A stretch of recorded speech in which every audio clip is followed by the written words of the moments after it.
Seigneur, que ta grâce, seule ta grâce. Nous voulons instaurer un état de droit. Et dans un état de droit, il y a une justice indépendante. Ce n'est pas à l'individu Félix Tshisekedi de commencer à faire justice.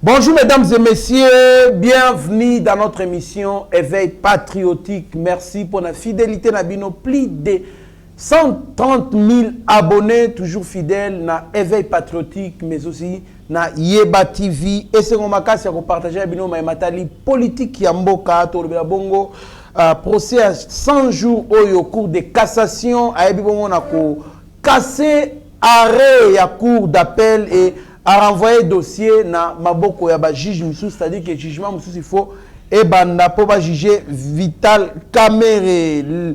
To rappelle sous ma matériel Adolphe Muzito a annoncé bon candidature na l'élection 2023 comme d'habitude. Pe to lobela mboso o azali ko senga na ba député à union sacrée batika ko coincer ba ministre parce que le fait de coincer ba ministre ko créer ba mbutu bazali na temps te ya ko faire appliquer vision Mokozamboka ta ko travailler à la té et que ça sera un passe-temps.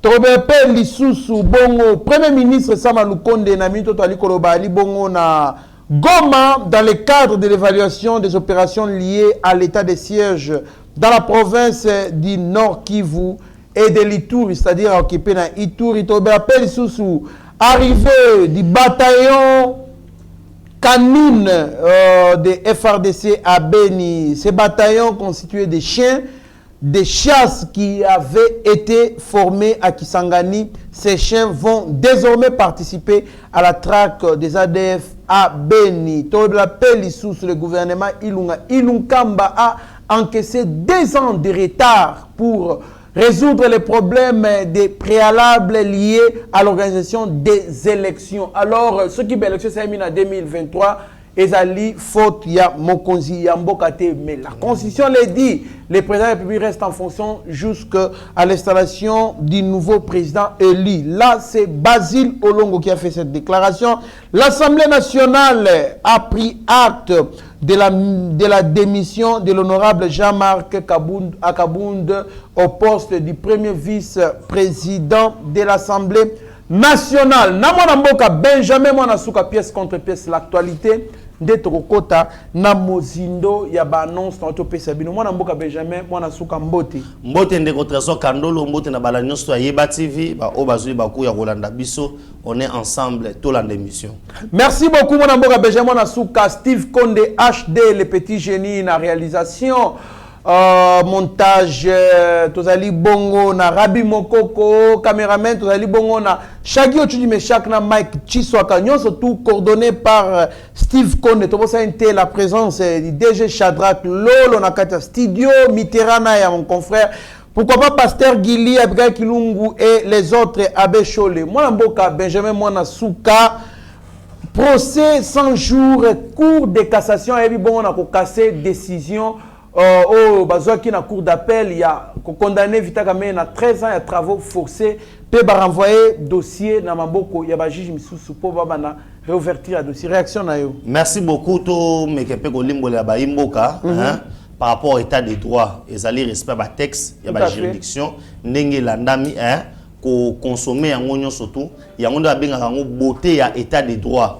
État des droits ezali ba émotion té ezali pe ba sentiment té et aujourd'hui toyebisa ba imboka ke Kamerhe azali akité té parce que bato mususu baza ko leka ke no ba akité té ba lobika ke na ndenge ba sambiselaki makambo na ndenge ba sambiselaki makambo na ndenge yepe kolandisama o to bengi mibe ko pesi ndingisa ya kokende kolela koloba ke no makambo bakatelinga to etumbo bakatelingai na yebi makambo na soki mokete ndesi ko balobi ke no bazali ko bandela nyo surtout à zéro mais caméra atikali mokangami o ba bengi prévenir caméra pe ba kitete balobi atikali pe kana préjonction na bandaka nango kala o to bengi azali innocent mais lingo lo bateke no makambo basambisaki na nini wana esika siko passe ça la passe zaka moko na cour de cassation et l'autre monde ya passe zaliki koloba pe ke no composition mobima wana ko pesa juridiction mususu mitindo ke no bo changer ba juge ne bisika o to ko koloba ete ezo sa biso esengote mais pour moi une fois encore nazoloba oui to continuer dans la carte état des droits o na mutu nyon surtout akokene na justice ko présenter ba moyen de défense na ye ko présenter o ezali ba makamu na ye et soka za na raison batiki soka za na raison te ba condamner et on peut que dire merci à la justice congolaise mais à l'entretemps na lingisko yo na zongisa bande ko ya INC bande ko ba koma ko ba langage mabe ko ba que non on écarte pour 2023 que non bazo salaboy pour na ko dégager parce que c'est un candidat 2023 c'est pour vous dire que non on n'a pas peur et que justice ça musala na ye soki na instance wana ba sambisi makambu ba moni que non azaka mukangami to azaka muibi parce que na mito ko benga muibi te ko benga pe que ayiba kité parce que makambo surtout ezongi à zéro. Merci beaucoup mon mboka Benjamin Nasuka surtout ngana ko attirer attention ya batu nyonso ba congolais en général soki bazali ko condamner mutu wana ezali procès politique soki bakomi kotika mutu komi état des droits donc mutu na mutu a tiré ficelle na ngambu na ye soki amoni ke likamboyo eza un avantage na ye non c'est pas ça. Nous devons respecter bateau baosala musala. Soki état de droit la kiste que il faut ba kangaka miibi. État de droit la kiste que il faut pe muibi o yaza innocent ba innocenté mais tout le monde a clarté na innocence wana. Exact que non quand il y avait des irrégularités sans nous expliquer ba irrégularité en botiki mutu to bo annuler bo casser jugement non c'est ce qu'on n'aime pas vous devez nous fournir des explications claires parce que procès de l'écart na TV batunyo surtout balanda yango alors ce qui komi makambu yake ko tika mutu na expression moko vague là vraiment ça nous décourage donc souhaiter de l'eau à bon mais sinon état de droit la kisi ke bazo appliquer ba loi ndenge longo bani alors les gens de l'INC bazo lo ba ke procès politique les lorsque ba oganga ke za état de droit comment est-ce que changer selon ce procès pour être commis état de droit ça dit que procès za kana ngokaka procès tango ekomo kende na nasuka bozo mona ndenge makambo kende bokomi olukaneti bo se racheter bo lo ba ke justice ça musana ngo non. Et puis les contrats kandolo na ba inoso bazolanda biso. Aujourd'hui bato anda koloba ke non eza cop na bango ezali boye nyonso wana parce que caméra senga ki primature ba pesa ki primature te yango basala ki boye.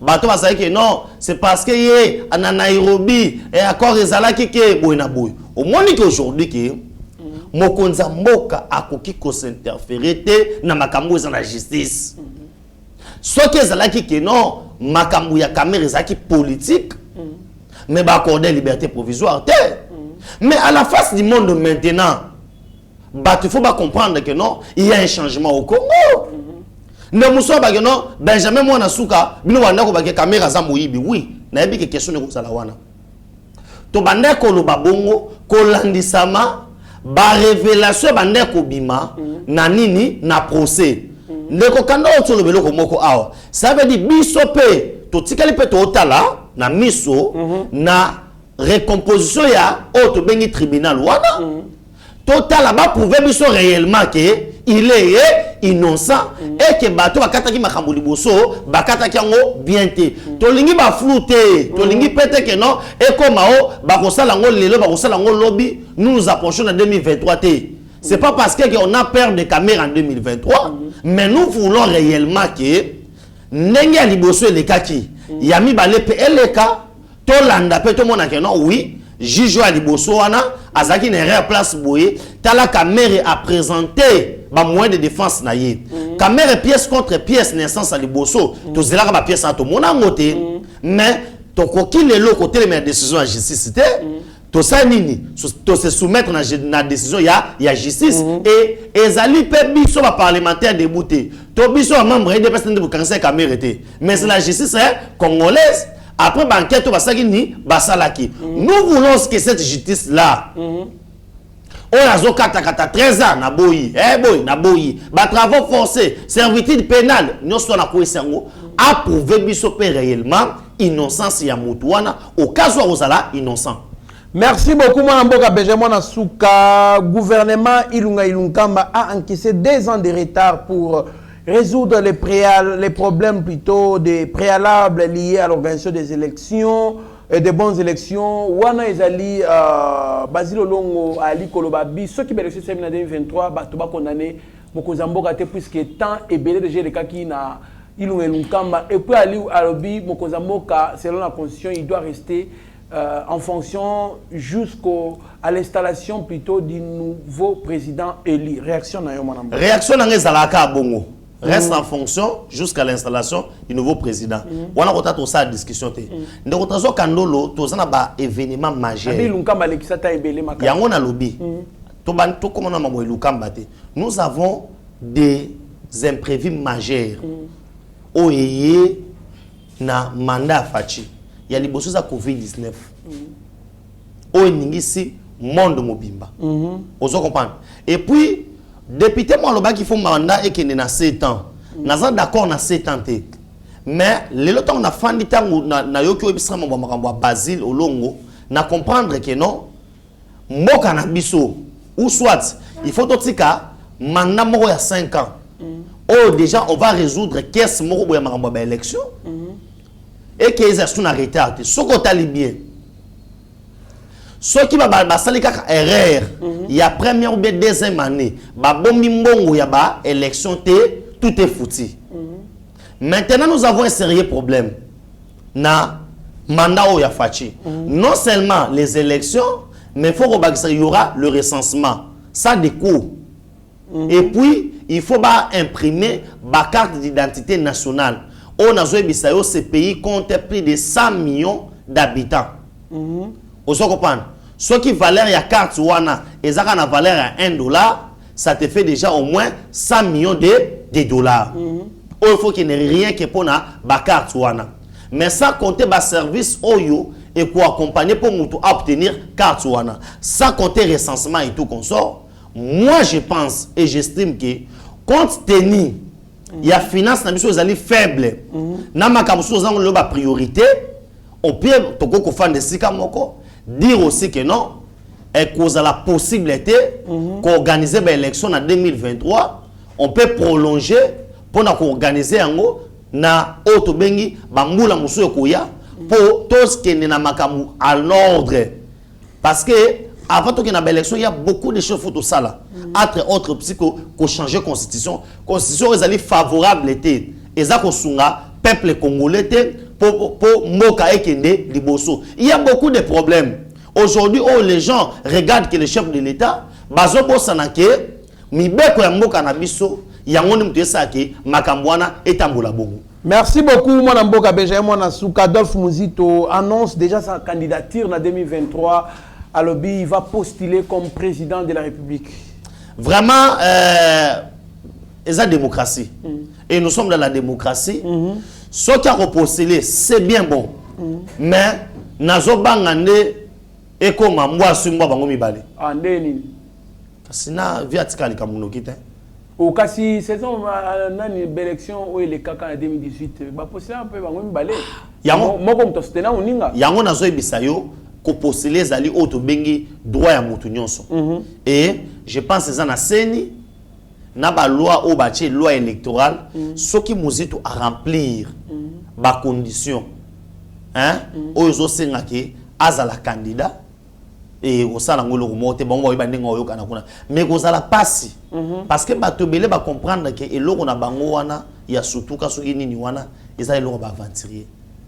Ah bon? Bamoni bango ke basa ba aventurier et puis net muzito pour nanga atiki la ta mafa parce que ya ozala ridiculiser parce que azala déjà premier ministre na mboka oyo et là on y yango échangea ezaka ke akoma na banda ko tellement ebele et ba chantiango moya ko silisango ezala kité akoma ki asimba koto mabe asumba koto mabe mapa musuko asombango deux fois et ça somba me ba yotekela ngo lisusu.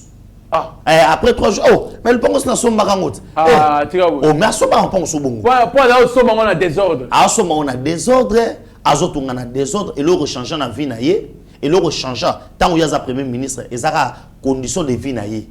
Bah ma pangu, bah koyi, bah boy na boy. Et voyez bah que non, et ça n'a tant où naie, il y a un premier ministre à battre record en termes au somba bandaku. C'est ça là que non député national Jekoko Mulumba a comment okende ko enquêter bisika nyonso bisika musuku te zaki sima asilu boye et pour batonga ba immeuble à gouvernement mais et qui na chantier na ye. Ah bon? Qui na chantier na ye ne biloko biso to yebi que non ya zaka na ngo yangwana et puis en même temps ba congolais ba ko retenir maloba na ye o alobaki aloba bien nous allons créer un climat de l'insécurité pour empêcher les investisseurs baya. Tant qu'on va créer, nous allons créer na banane point d'interrogation. Soit tant investir bakoyate.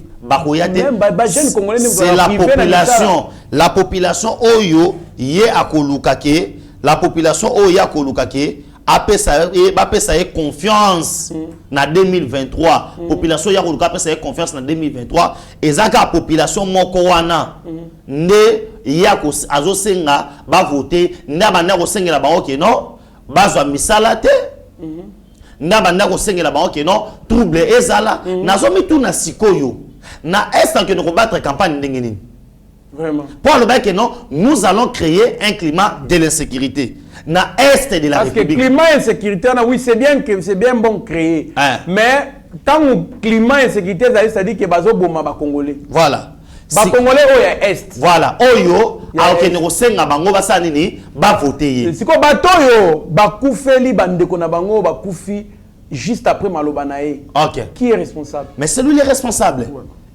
Et nous allons nous rappeler que mouvement M23 créé Nathan Naye. Il est premier ministre. Il est premier ministre na Kabila a osé lever tenter que non au sein de notre armée il y a des Rwandais. Aluba ni o ni i. Andima nyonso, asigna nyonso. Tala to le kana biso ba premier ministre o bazala ki ba étiquette ya ye kaki. Yo moi tant sous boye, réunion musu boye fanda ko na katumba mo qui a décidé a lobate. Aujourd'hui na tango fachi, les gens veulent se montrer que ba bi ko loba. On avait Kabila dans ces pays. Muzito encore le lo ata mongo. Afanda ki kimia. Aibi ke no ba parler na ngezali na kotsakala. Mo ba vende bazabu azana l'aise. Aza à l'aise pour ani ba parler na tongi na Kinshasa. Pour na kino tonga parler na Goma te. Pour bi ki ba robeton la socket bo bo resani ikoi. Atonga kiango awo. Et résultat le na province place ya uta. C'est regrettable. Merci beaucoup moi Mboka Benjamin Nasuka Mbosoko dia demande aux députés de ne pas coincer les ministres qui sont de notre majorité d'ailleurs, laissons-les appliquer la vision du chef de l'État dans la tranquillité. Moi Mboka Benjamin Nasuka mu pepe mo bimaki awa ya kokoisa ba ministre ya économie à Kei, au Babengsi, ministre intérieur et autres. Il y avait plusieurs ministres qui étaient visés, bien que moi personnellement je sais qu'il y a des ministres qui travaillent très bien à l'État. Il y a le ministre Nicolas Kazadi, ministre Maman F. Bazaïba, Maman Gisèle Ndaya, au Bazali qui travaillait bien, pourquoi pas aussi au ministre tel que Didier Boudimbo Bazali Kobunda. Makasi Bazali quand même, ministre Bazali, Tokotanga, Tobanda Kotanga pour encourager bato à travailler bien. Alors, moi, dans Mboka, il y avait toute une liste où il fallait qu'il y ait ça. Mais Mbosso a lobby, il y a des députés qui battent assez, puisque Bazali même famille politique, comment est-ce que Bazali va coincer juste à tel point que Bazomi est batté qu'il faut travailler bien parce que Bazali tantôt Baokanisa Babengse Koto il faut réaliser des projets et autres. Que pensez-vous de cette demande? Merci beaucoup de votre trésor Kandolo. Boutou pe mo ingana tout ça aw. Na mission éveil patriotique en soutenant la vision Mokonza Mboka, tout ça pour ça été ba ministre ba pesa biso auto bengi 95% de performance na bango. Et aujourd'hui na lo ba comme main de fois pour ba benga yo meilleur gestionnaire et sengeli après contrôle. Hein? Et ça quoi pour la Christ. Hein? Ba benga yo véritable chrétien, il faut oyer ba komima ekulusu na yo. Nde balobi que non, il est semblable au Christ. De la même manière, unité de mesure, il y a un ministre, na performance nango, ezali contrôle. Et bah toi ça censé aussi la contrôle wana. Il y a liboso, ezali ba parlementaire. Au bazali na démission, comme ça la contrôle il y a gouvernement, peut qu'on légiférer ba loi. Ou est-ce la prérogative na bango. Ne omoni gouvernement moni ki ko suka pe wana te, ba baki sa service mususu.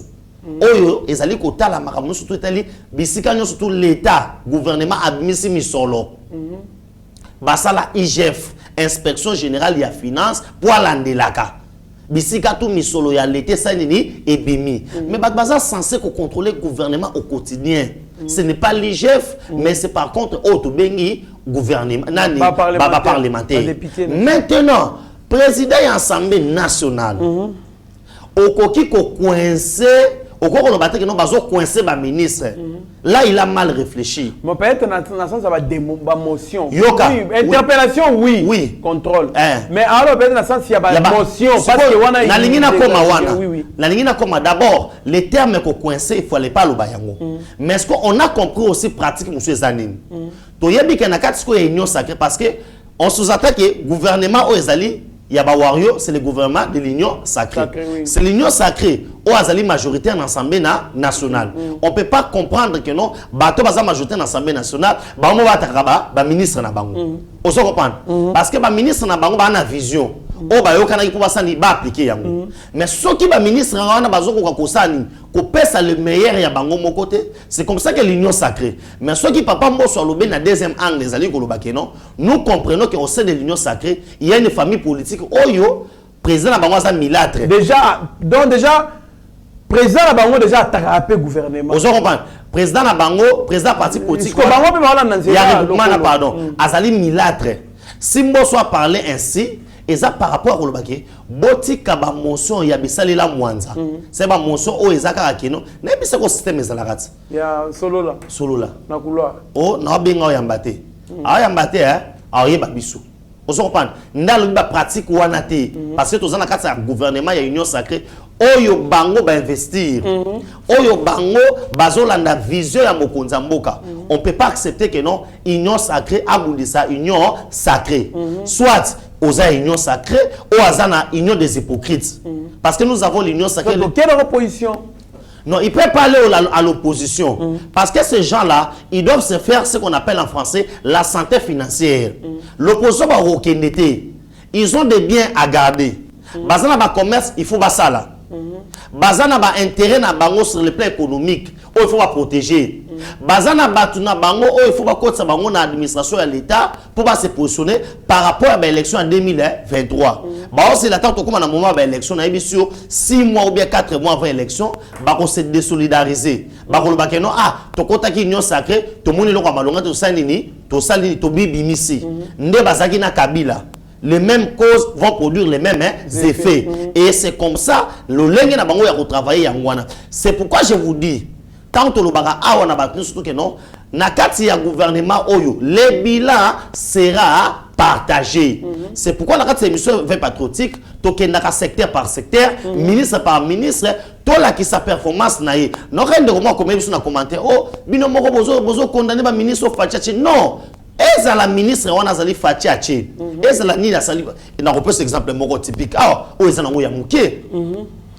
On peut pas accepter que et l'or ya katsa il y a 16 000 $, bafute lango 120 000 $, et nous devons défendre ça parce que c'est auto bengi toni moi non nous kolbake non et ça yango te voilà et faut condamner quand Gilles c'est facturation makasi ce qui n'a bilo wa mukie bongo ba c'est facture bongo bilo ba million quand Gilles Alingeti hein fait bien son boulot au bazo bengaye les premiers de la classe.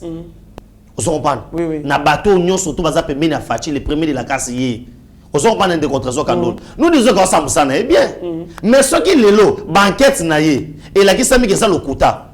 Trop le baquet, non? Et ça le coûte. On se comprend. On ne va pas dire que parce que pour les hommes, non. N'est-ce qu'on va comprendre bisoté. Aujourd'hui, quand l'IGF a ça, nous voyons qu'aujourd'hui, attends, on a mon excellence Nicolas Kazadi. Mais il ne faut pas qu'on bosse ça. Ça, les concours, il y a IGF.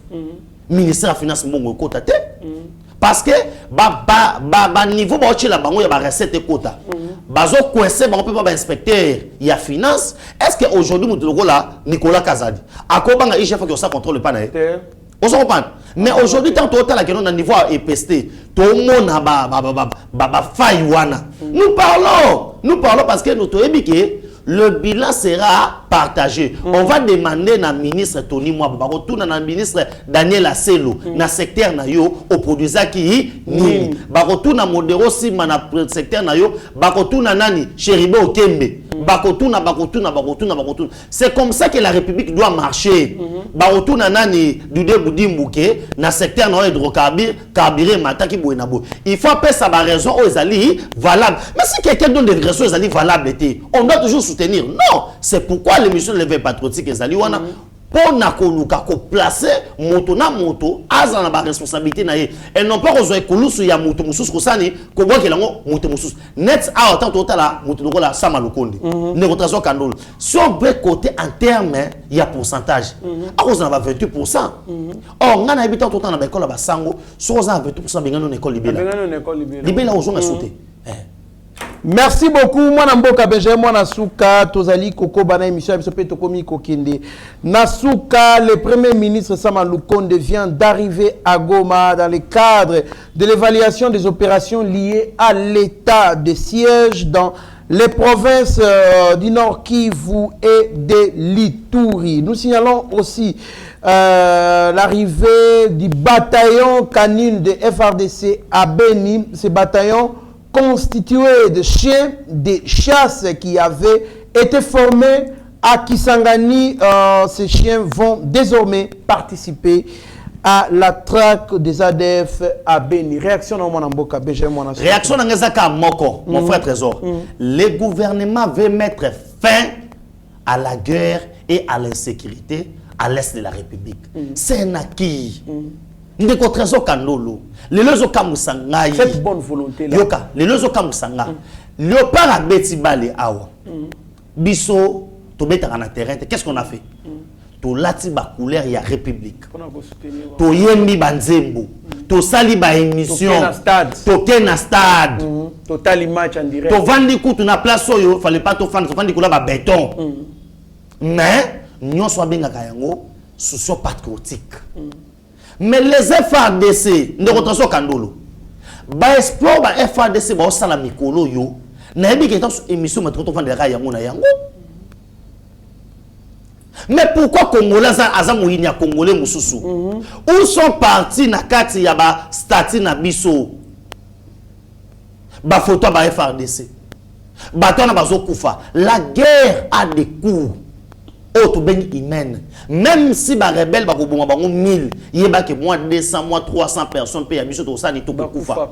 Ce sont des orphelins. Ce sont les orphelins au Botikala. La République, il faut se souvenir na bango. Et là on est comme motivé banana biso le bak une armée. Et là on est. Aujourd'hui la guerre en Ukraine, c'est toute l'Europe. Mais les Congolais, pourquoi pas vendre? Image wana ko lobake non. Maintenant on a un président au azali ko bunda pour kimia yesonga na est de la République. Basapi. Mutuwa lobela ngo ezate. Batwa ça c'est comme si yango esa actualité té. Batwa ça c'est comme si eloko malonge zo sala makuna té. Ya Ukraine elekia. Ba député sikoyo. Ba ressortissant de yango bote man Assemblée nationale. On a déclaré que non, nous voulons état de CGC là. Nous saluons le leadership du commandant suprême des FARDC, Félix Antoine Tshilombo, avec toute l'armée congolaise, qui sont déterminés à mettre fin à la tuerie na Est. Et exactement de rotation Kandolo. Exactement na ba plateau télévision, ba lo belangote. C'est comme si vie humaine. Mais la constitution, la vie humaine est sacrée. Comment va-t-on protéger Bisso? Je suis fan de ça ici là. Polo y est tout à 2 jours. On dirait que non, maman ne sait 2 jours. On doit réveiller nos peuples. Tout là que ça va imboka que non. Ce qui s'est en train de se Ozo Salama na est, na mito ça exploit. Na sepeli na grand prêtre bureau. Pour ba essayer na bureau. Qui t'a sur le terrain. Ah bon? Vieux bureau, il y a Zara mingi na bureau. Zara mingi na bureau zo na terrain. Oh, mais il y a banga que non soit tambo na terrain, a oya oyindat. Il y a les ngaros na bien. Na bien. Merci beaucoup, mon Mboka. Benjamin Nasuka, nous encourageons, nous saluons nos FRDC. En tout cas, nous sommes derrière vous. Nous vous soutenons. À même taper. Bon courage, car vous faites du bon boulot plutôt, et continuez toujours à défendre l'intégrité territoriale de notre pays. Ce pays vous sera toujours reconnaissant un jour. À même taper dans un bateau, non, Fachi Azogo, Fachi Bamboa na Kisangani bazaka souté pour bakasayen balia Bamboa basisa Bamboa na surtout et à l'okuta et le Bamboa Bamboa na bazali destiné ya osa musala na bango ya kolanda batu. Ça veut dire Fachi ache nyonso. Baza besoin ba vidéo to tina ba vidéo na suka. Na suka pe na so tango benga to tina ba vidéo au mona ka ache nyonso, ache ba hélicoptère à likolo, ache ba avion de chasse, ache ba char de combat, ache ba mortier, ache ba biloko nyonso to nyonso wana pona nini au peuple congolais abika na kimia. Merci beaucoup mon Mboka. En tout cas, to komi na suka émission na biso Assemblée nationale qui prend acte de la démission de Jean-Marc Kabound, mon Mboka. Bon, je n'ai pas trop de commentaires à faire. Je pense que Jean-Marc Kabound avait déjà pris sa décision. Oyo, Assemblée nationale, Bazagi n'a commenté sur Salaté. Ils ont pris acte. Mais, bateau yo bakomi ko wele la poste. Ceux qui ont ambition comme place yanani. Et comment les gars média boy. Oh biso toujours déclaré. Nani en sobrité. Bokende koto bo jira ba je so ambition mais pour beaucoup ma place wana. Poste wana zo revenir na IDPS. C'est l'IDPS qui va désigner. So IDPS a monné que non a désigner mutu mususu. Oyo aza membre neta za allié na yi. Là il dépend non na IDPS. Mais non pas yo regroupement mo boy na boy. Et puis pour batinda okune faut zapper député. Net nga za Benjamin Boy. Ba otina nga kuna ndeni. Nga za nga député. Ça veut dire na kata IDPS il y a de têtes. Et ça na bateau baza ma lebele. OP bazali na capacité ya assumer sous responsabilité wana ba ko assumer ngo bien et basala ngo na lolenge sengeli parce que Jean-Marc Kabound malgré azesu na partité c'était pas n'importe qui. Merci beaucoup Mwana Mboka Benjamin Mwana Suka. Nous encourageons tout ce monde là qui travaille bien. Oui, tu as dit qu'on encourager Bango. Jacques Yaboula, il travaille bien quand même. Tu as dit qu'on encourager Congo central Mboka sur implication na bino babikimia et comment na Congo central kitoko Justin Lwemba akosala muto musana na kitoko. Pourquoi pas Gentini Ngobila pe azobunda bien que erreur ezali mais quand même tozali komona quand même ba travail ou ezali ko salema surtout Zando kakandezo bomakop Zando excellence Zando kakandezo bomelo kop. Ce kaka Zando wana solution monani en tout cas ba mindo tchena changu ngana mona changu kitoko. Donc nous allons encourager Banzela et ezali ko salema, nous encourageons quand même, nous condamnons aussi ce qui est mauvais mais il y a bien ezo salema belé mais tellement bakino ba mesana mabeo ba yebi wana et belé ba sibisa. Voilà pourquoi bolamo ezo salema monana ti excellent Gentini Ngobila. Alors il faut qu'on sache l'effort biloko yo bakino va réclamer au salaire yango. Nous encourageons tous ces mondes-là qui travaillent. Oui. Moussala Kitoko, on a un ministre, Nicolas Kazadi, avec 1 euro dans l'ombre, il travaille ma casse Nicolas Kazadi, Jacques Kazadi, OYOP, il contribuer à l'épanouissement de l'économie en Mboka, surtout en matière de finances. Donc, coup de chapeau, on a constitué cabinet Nicolas Kazadi, Maman F. Bazaïba, Bozali et Belé, vous travaillez bien, Maman Gisèle Ndaya, Tobo Sanité,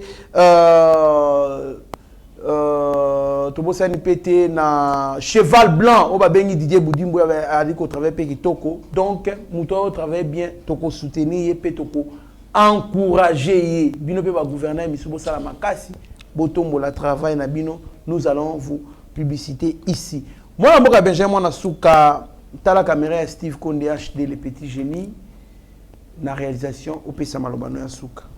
Merci beaucoup de votre trésor Kandolo nzamba pambola ba oya nyonso o ba congolais bisika bo panzani partout na mokili toye sabino to le mamboka na bisoté le Congo nous appartient et soko lingi lelo était Congo ezala bien zonga na Congo to contribuer na mayele yango na tina ko zonga na Congo esengi na yo pe ozana esiko kotonga ndako na yo hein le pango pena $2000 ozana terrain na mobimba 20 sur 20 à $2000.